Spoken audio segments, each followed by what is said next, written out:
مسجد کی چیز بھی اگر بیچی جائے گی تو ایک آدمی کو اختیار نہیں ہے، وہ کم از کم 3 لوگ بیٹھیں گے، 2 تو شرعی گواہ ہیں اور تیسرا وہ جو خریدے گا، تو وہ اپنی رضامندی سے، یعنی کوئی چیز اضافی ہو گئی، بڑا اے سی آ گیا تو چھوٹا اے سی بیچنا ہے، تب اس میں بھی کم از کم 2-3 لوگوں کی رائے کا ہونا ضروری ہے۔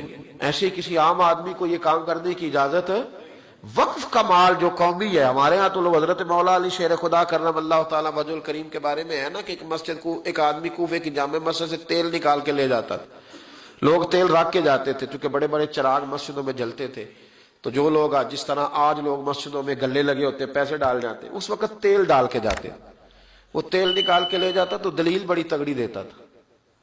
بندے کہتے ہو تیل کی مسجد سے نکالتا ہے، تو کہتا ہے گھر بھی اللہ کا، بندہ بھی اللہ کا، تم کون ہوتے ہو پوچھنے والے؟ تو اب بڑی پکی دلیل ہے نا جی۔ وہ نیک روئے تھی، تابی صحابی لوگ تھے، وہ چپ کر جاتے۔ کسی نے حضرت علی سے کہا حضور یہ دلیل دیتا ہے، فرمانے لگے اب آیا تو مجھے بتانا۔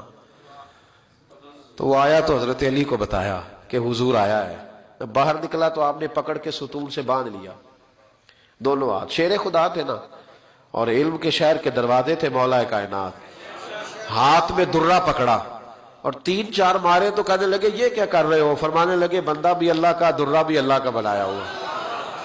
تو آپ ذرا اللہ کا بندہ تھوڑی مار کھائے نا، تو کہنے لگا حضور معاف کر دے، مجھے کیا خبر تھی کہ علی سے ہی ملاقات ہو جائے گی، اب نہیں کروں گا۔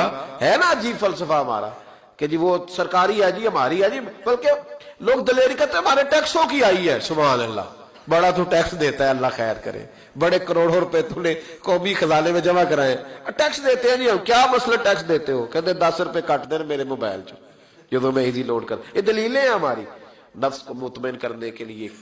یہ قوم کا، ملک کا، ملت کا مال، کبھی بھی اس کو ذاتی نہ سمجھے، تھوڑا خیال کریں، تھوڑا احتیاط کریں۔